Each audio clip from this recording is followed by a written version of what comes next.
दोस्तों नमस्कार। 2024 क्या मुद्दों की लड़ाई है, 2024 क्या परसेप्शन की लड़ाई है, 2024 में क्या पुराने मुद्दों को दोबारा से लगाया जा सकता है या 2024 इस देश के भीतर एक नए मुद्दों के आसरे उस कटघरे में जाकर खड़ा है जहां सरकार के गले की फांस उसके अपने पुराने मुद्दे ही बन चुके हैं। कौन कहेगा इस बार अच्छे दिन फिर आएंगे, कौन कहेगा इस बार अब की बार मोदी सरकार। मुश्किल सवाल इसलिए है क्योंकि देश के भीतर जो मुद्दे अलग अलग तबकों को अपने दायरे में ले रहे हैं उनके मुश्किल हालात से दो दो हाथ सरकार को करने हैं।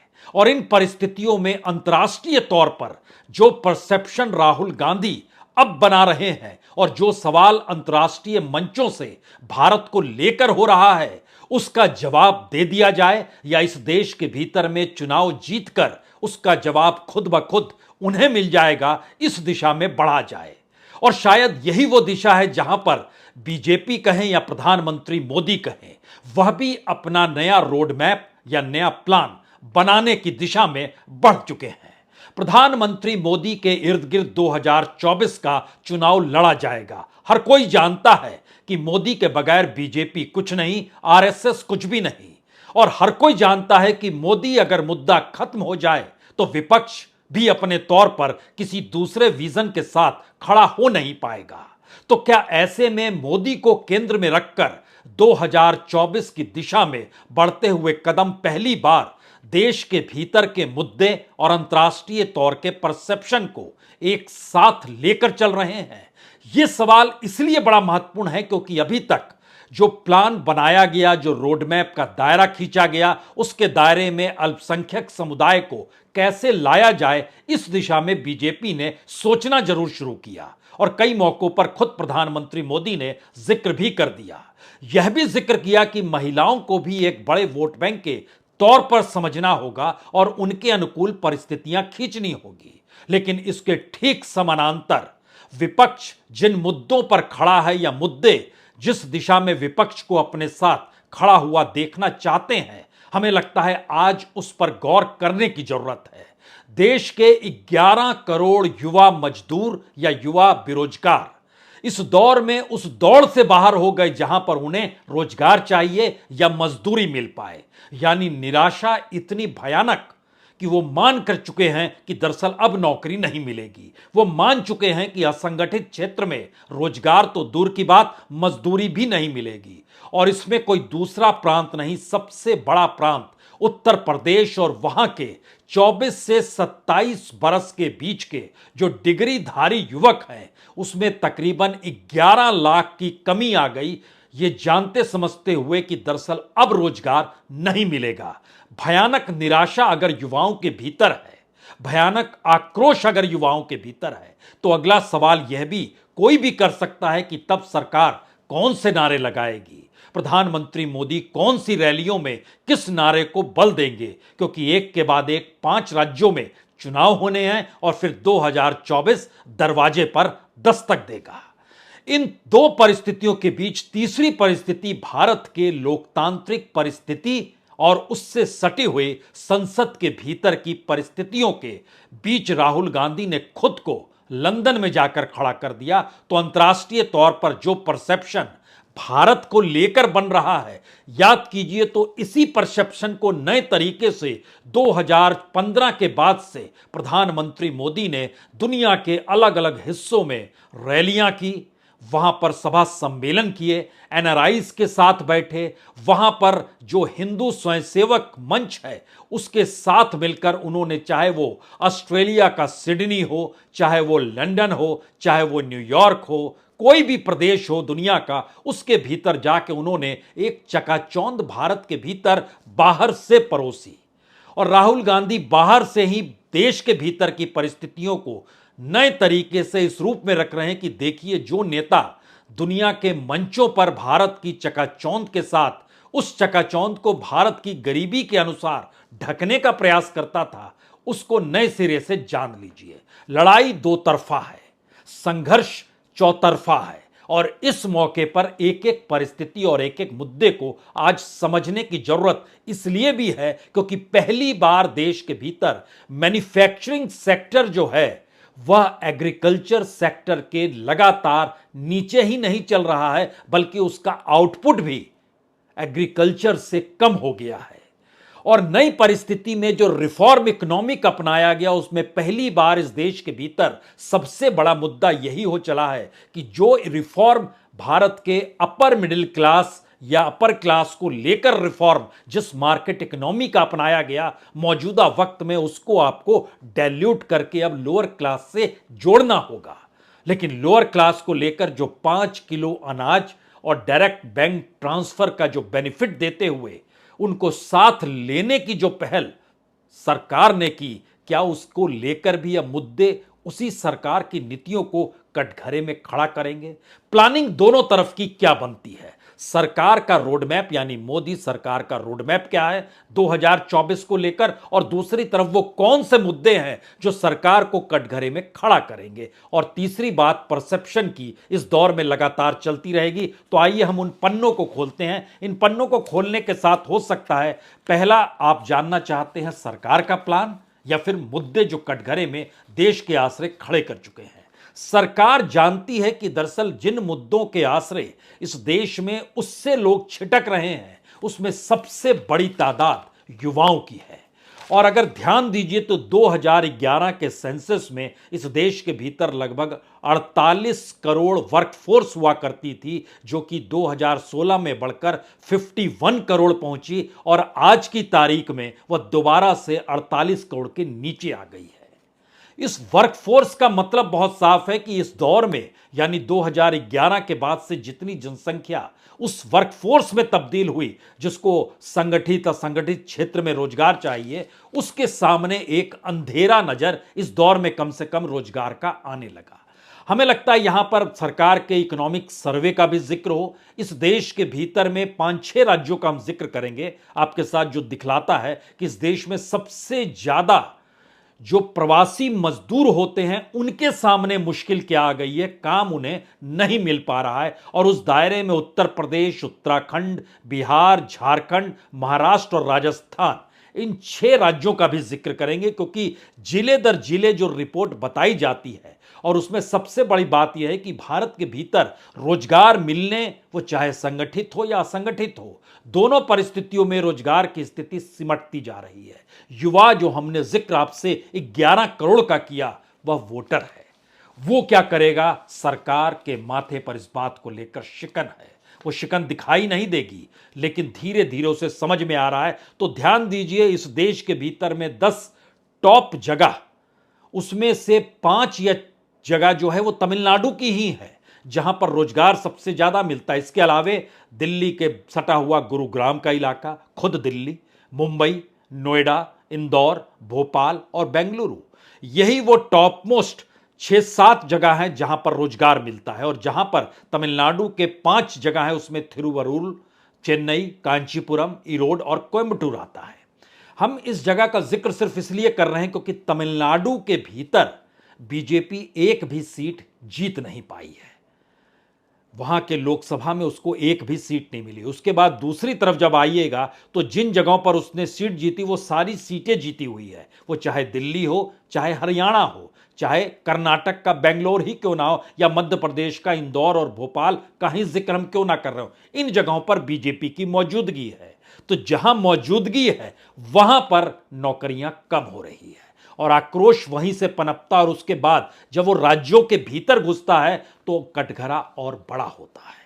इस कटघरे के भीतर आइए, उत्तर प्रदेश के मुजफ्फरनगर, बिजनौर, मुरादाबाद, रामपुर, कौशाम्बी, फैजाबाद, इसके अलावे भी तमाम जिले हैं। यहां से कम तादाद में जो इकोनॉमिक सर्वे बतलाता है वो थोड़ी सी कम तादाद का जिक्र करता है। देवरिया, गोरखपुर, आजमगढ़, बस्ती, गोंडा, सुल्तानपुर, प्रतापगढ़, प्रयागराज, जौनपुर, वाराणसी। लेकिन बावजूद इसके इतने बड़े जिलों के जरिए सरकार इस देश के भीतर में प्रवासी मजदूरों के लिए राशन कार्ड, कहीं पर भी वो अनाज ले सकते हैं, इसके अलावे कोई सुविधा दे नहीं पाई। अब रोजगार नहीं है, गांव लौटना है, गांव लौट के काम नहीं है, और इस दौर में बाजार में काम नहीं है तो क्या होगा? एक आक्रोश उनके भीतर आएगा, गुस्सा आएगा उनके भीतर में, या निराशा आएगी उनके भीतर में। निराशा इस हद तक है क्योंकि उसके बाद के राज्यों को उत्तराखंड की स्थिति देखिए, उत्तरकाशी, चामोली, रुद्रप्रयाग, टिहरी गढ़वाल, पिथौरागढ़, पौड़ी गढ़वाल, बागेश्वर, अल्मोड़ा, चंपावत, इन तमाम जगहों से जो पहाड़ के लोग हैं वो निकलकर दूसरे इलाकों में जाते हैं। मुश्किल उनके सामने भी अलग अलग जगह रोजगार को लेकर है। बिहार एक महत्वपूर्ण 40 लोकसभा की सीट के साथ है, उत्तर प्रदेश 80 सीटों के साथ, उत्तराखंड 5 लोकसभा की सीटों के साथ, बिहार 40 लोकसभा सीटों के साथ, दरभंगा, गोपालगंज, सिवान, सारण, शेखपुरा, भोजपुर, बक्सर, जहानाबाद, मुजफ्फरपुर, ये वह जगह हैं, वो 8-9 जिले वो हैं जहां से मैक्सिमम लोग निकल कर गए हैं इन जगहों पर जहां काम मिलता था। लेकिन उस वापस गांव लौटिएगा उन जिलों में तो वहां एक निराशा है, काम नहीं है। झारखंड के भीतर में धनबाद, लोहरदग्गा, गुमला, यहां से निकले हुए लोग, महाराष्ट्र के रत्नागिरी और सिंधुगढ़ से निकले हुए रोड, राजस्थान के भीतर से चुरू, झुंझुनू, पाली से निकले हुए लोग, ये सारी तादाद बताती है कि एक देश के भीतर के जो मुश्किल हालात हैं उसमें देश के 31 जिलों से जो पलायन हुआ उसमें 12 जिलों के भीतर काम बिल्कुल नहीं है, और जो देश के 10-12 जिले जो काम देते हैं वहां पर मिलता हुआ काम कम हो गया है। यह सीधा प्रभाव 2024 की दिशा में इसलिए जा रहा है क्योंकि पहली बार यह मुद्दे लोगों के जरिए निकल कर आ रहे हैं। कोई पॉलिटिकल पार्टी इस रूप में खड़ी नहीं हो रही है, वो मुद्दे बता रही है, क्योंकि पॉलिटिकल पार्टी तो उस परसेप्शन की लड़ाई में चली गई जहां पर इस देश के भीतर में पार्लियामेंट भी बेमतलब हो गई, न्यायपालिका कटघरे में खड़ी हो गई, तमाम संस्थानों ने काम करना बंद कर दिया या सरकार के लिए वो काम करने लगे, जो जांच एजेंसियां हैं वो भी पॉलिटिकली मोटिवेटेड हो गई और सरकार के अनुकूल काम करने लगी। क्योंकि ऑल इंडिया माइग्रेशन रेट जो इस दौर में बताता है, जानकर हैरत होगी कि वह लगभग 28.9% है, जो जुलाई 20 से जून 21 के बीच का माइग्रेशन रेट है, और उसमें मैक्सिमम शहरी इलाकों से हुआ है 35%, ग्रामीण इलाकों से हुआ है 26%। मैसेज क्या है? पहला मैसेज, शहरों के भीतर की गरीबी, मुफलिसी, बेरोजगारी युवाओं को परेशान कर रही है और मैक्सिमम लोगों की आवाजाही इस दौर में बढ़ती चली जा रही है। इससे सटा हुआ मामला जब ग्रामीण क्षेत्र का आता है तो उसमें आप सवाल कर सकते हैं कि अच्छा, एग्रीकल्चर तो बचा हुआ है। यहां पर आप जानकर हैरत होंगे, एग्रीकल्चर से छोड़कर जाने वाला जो कृषि परिवार से निकला हुआ बच्चा था वो मैन्युफैक्चरिंग सेक्टर में जाता था। लेकिन लगातार ये डाटा आ रहा है जो कि इकोनॉमिक रिफॉर्म के बाद से अगर देखना शुरू कीजिए, यानी 91 के बाद से भारत के मैन्युफैक्चरिंग सेक्टर में लगातार गिरावट हो रही है और मैक्सिमम गिरावट मोदी काल में हुई है। उस मैन्युफैक्चरिंग सेक्टर का मतलब है वहां पर रोजगार का ना होना, उत्पादन ठप होना, कम होना, एक्सपोर्ट कम होना, ये तो है, लेकिन काम नहीं मिल रहा है। इसको अलग अलग प्रधानमंत्रियों के दौर में भी परखें तो सोचिए, अटल बिहारी वाजपेयी 1999 से 2004, खेती जो 91 का रिफॉर्म था उस समय खेती के साथ जुड़े हुए लोगों की तादाद थी 64.6%, जो वाजपेयी जी के दौर में घटकर 61 पे उन्हें सत्ता मिली। 99 में जब उनकी सत्ता जा रही थी तब 58.5 पे थी। यानी एग्रीकल्चर में देखिए तो वाजपेयी जी के दौर में 3% लोग कम हुए एग्रीकल्चर के फील्ड से, और मैन्युफैक्चरिंग सेक्टर जो 10.7 था वो बढ़कर 11.7 हो गया, यानी 1% मैन्युफैक्चरिंग सेक्टर में बढ़ गए। मनमोहन सिंह की सरकार के 10 बरस में एग्रीकल्चर से जुड़े हुए लोगों में 10% की कमी आई, 58% से घटकर वो 48% पर आ गए। और दूसरी तरफ मैन्युफैक्चरिंग सेक्टर 11.7% से बढ़कर 12.7% यानी 12.7% हो गया, यानी यहां भी +1%। वाजपेयी जी की सरकार और मनमोहन सिंह जी की सरकार 1% मैन्युफैक्चरिंग सेक्टर में बढ़ोतरी हुई। मोदी काल में एग्रीकल्चर के साथ जुड़े हुए लोगों में कमी आई, 48.9% से घटकर 45.5% पर यह आ चुका है। और दूसरी तरफ जो मैन्युफैक्चरिंग सेक्टर है इसमें भी 1% की कमी आ गई। यह 12.7 यानी 12.7% से घटकर 11.6% पर आ गया। मैसेज क्या है? पहला मैसेज है कि एग्रीकल्चर के क्षेत्र में भी काम कम, और दूसरा मैसेज है मैन्युफैक्चरिंग सेक्टर के क्षेत्र में भी काम कम। इसके अगर आउटपुट का भी आप जिक्र कर लीजिए तो आउटपुट जो है एग्रीकल्चर का वो 80% का है, जिस रेशियो में लोग वहां काम करते हैं। लेकिन एग्रीकल्चर के साथ मैन्युफैक्चरिंग सेक्टर का जो आउटपुट है वो सिर्फ 21% है। इसके ठीक पैरेलल में आइएगा तो वो माइनिंग का इलाका हो, कंस्ट्रक्शन का इलाका हो, रियल एस्टेट का इलाका हो, ट्रांसपोर्टेशन का इलाका हो, इन तमाम जगहों पर जो 50% प्लस में रहती थी चीजें वह कम हो गई। यानी एक बड़ा दायरा इस दौर में देश के भीतर के उन मुद्दों का जिससे इस देश के भीतर का युवा ही जुड़ा हुआ है, और किसी भी पॉलिटिकल पार्टी को जिताने के लिए युवाओं की भागीदारी सबसे बड़ी होती है, क्योंकि युवा इंडिया का जिक्र तो बार बार हो रहा है। 2029 तक तो भारत दुनिया में सबसे युवा देश के तौर पर रहेगा, उसके बाद परिस्थिति अलग होगी। लेकिन आज की तारीख में अगर इन युवाओं के सामने सवाल इतना बड़ा है कि 11 करोड़ युवा इस दौर में अलग हो गया, तो इसका एक डाटा हम आपको सिर्फ उत्तर प्रदेश का दे देते हैं, उससे चीजें और साफ हो जाएंगी। आप ये समझिए कि उत्तर प्रदेश में कोविड से पहले जो पार्टिसिपेशन लेबर का था वह 41.2% था, क्योंकि काम था।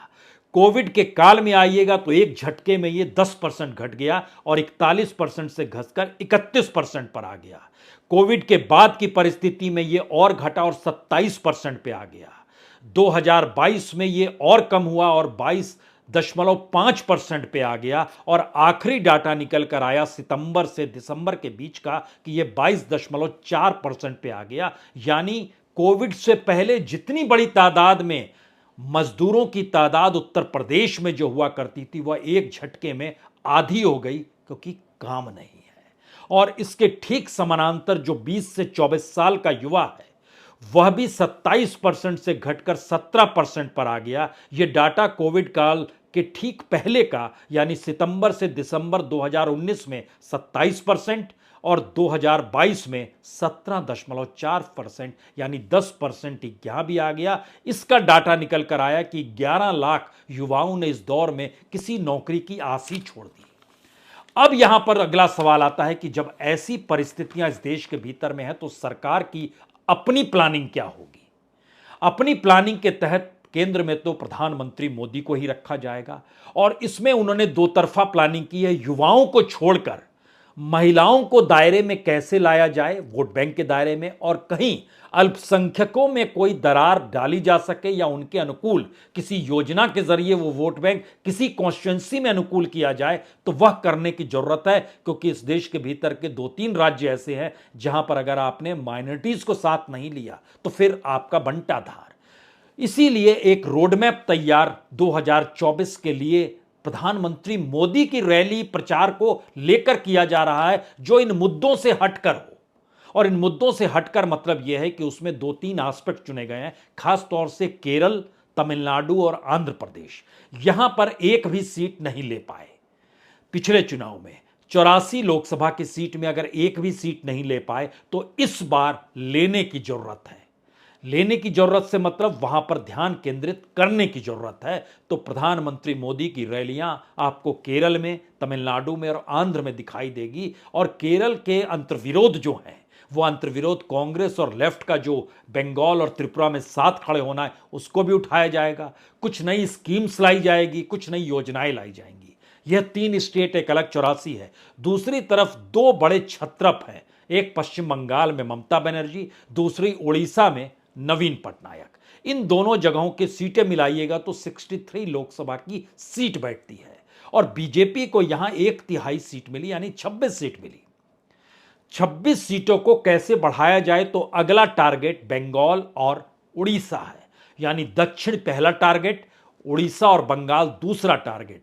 तीसरा टारगेट जिन राज्यों में चुनाव होने हैं यहां पर बीजेपी सबसे हाईएस्ट पर है। अगर सिर्फ तेलंगाना को छोड़ दीजिए तो तेलंगाना के लिए अलग से प्लान बनेगा, क्योंकि कर्नाटक में आप 28 में से 25 जीत चुके हैं, मध्य प्रदेश में 29 में से 28 जीत चुके हैं, राजस्थान में 25 में से 25 आपके पास है, छत्तीसगढ़ में 11 में से 9 जीत चुके हैं, तेलंगाना में 17 में 4 जीते हैं। तो तेलंगाना के लिए अलग योजनाएं और प्रधानमंत्री मोदी की प्रचार और रैलियों के आसरे वहां पर घुसना, यह एक बड़े प्लानिंग का हिस्सा है जिसमें अलग अलग बाइफरकेट। अब दूसरा सवाल कोई भी पूछ सकता है, जो योजना है उसमें प्रचार प्रसार के तरीके क्या होंगे, सिर्फ एडवर्टीजमेंट? जी नहीं।